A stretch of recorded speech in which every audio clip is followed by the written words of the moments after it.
नरक जाने वाले के 6 लक्षण हैं।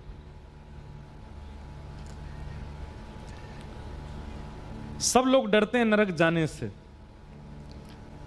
पर ये 7 लक्षण जिसमें दिखाई देते हो, 6-7 लक्षण हैं, समझो वो नरक जाएगा। कौन कौन से? अत्यंत कोप कटुकाच वाणी दरिद्रतां च स्वजनेषु वैरम नीच प्रसंग कुलहीन सेवा चिन्हानि देहे नरकम गताना। ये 6 चिन्ह जिनमें दिखाई दे रहे हो, समझ जाना कि वो नरक निश्चित जाएंगे। सबसे पहला अत्यंत कोप, भयंकर गुस्सा। सब लोग इधर देखो। सबसे पहला अत्यंत कोप। किसी व्यक्ति को यदि भयंकर गुस्सा आता है तो निश्चित है कि वो नरक जाएगा। कटुकाच वाणी, किसी की वाणी इतनी कड़वी है कि वो जब बोलता है तो सामने वाले का हृदय इतना दुखी हो जाता है कि नेत्रों से आंसू आ जाते हैं। ऐसा व्यक्ति नरक जाएगा। अत्यंत कोप कटुकाच वाणी दरिद्रतां च, जो व्यक्ति कभी संतुष्ट नहीं रहता, कभी भी संतुष्ट नहीं है, उससे कभी भी पूछ लो, भोजन बनाने वाला पूछ ले, भोजन अच्छा बना, उसमें भी कमी निकाल देगा। वस्त्र बनाने वाला बोले भैया आपको कुर्ता बढ़िया आ गया, उसमें भी कमी निकाल देगा।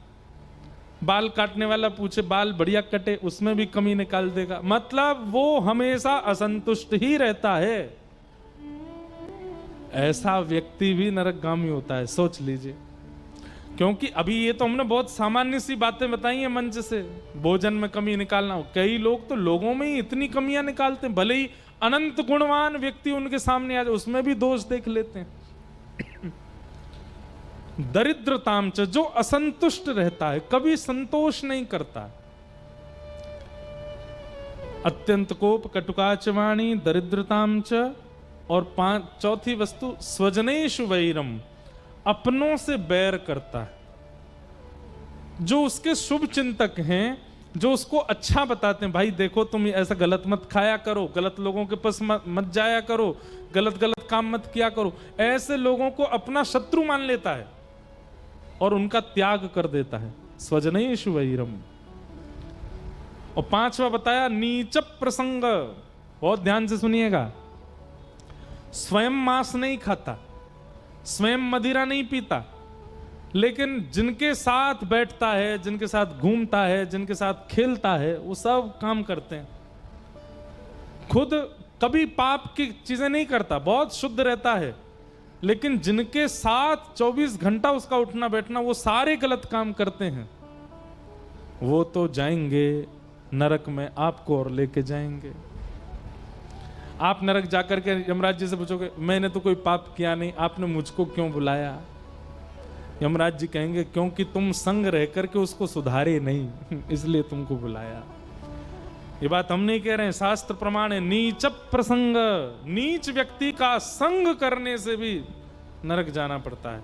और कुलहीन सेवा, माता पिता से अगर कोई बालक द्रोह करता और आप उसकी सेवा करते हो, आप उसको और बढ़ावा देते हो, तो भी आपको नरक जाना पड़ेगा।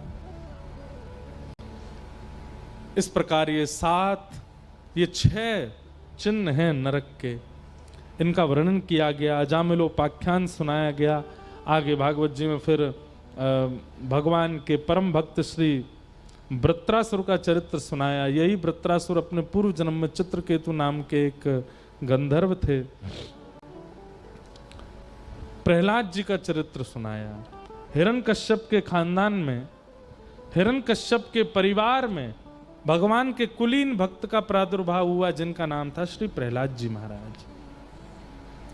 एक बात याद रखिएगा, या तो परिवार में भक्त का प्रादुर्भाव ठाकुर जी की इच्छा से होता है, या फिर परिवार में भक्त का प्रादुर्भाव माता पिता की इच्छा से होता है।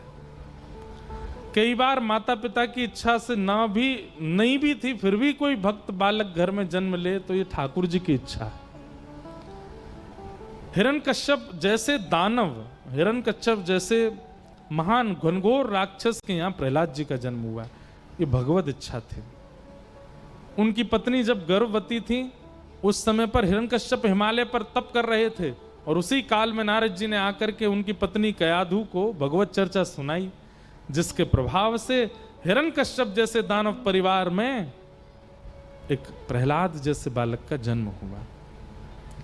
प्रहलाद जी जब 5 वर्ष के हो गए तब हिरण्यकश्यप हिमालय से लौट करके आया और आकर के अपने पुत्र को जब पहली बार देखा गोद में ले लिया। बहुत प्रेम करते थे अपने पुत्र से।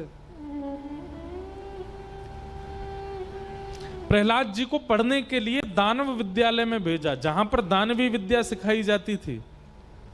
प्रहलाद जी महाराज दानव विद्यालय में जाते, 1 साल बाद जब लौट करके आए तो पिता ने गोद में बैठा के पूछा, बेटा तूने क्या सीखा? कोई अच्छी बात बताओ जो तुमको बहुत अच्छी लगी हो, आज तक तुमने किसी से सीखी हो, मुझे बताओ। प्रहलाद जी इतने खुश हो गए, पिताजी आप सुनना चाहते हैं? एक बहुत अच्छी बात मुझको पता है। हिरण्यकश्यप बोले, हाँ बेटा सुनाओ। कि तत्साधु मन्ये सुरवै देहिना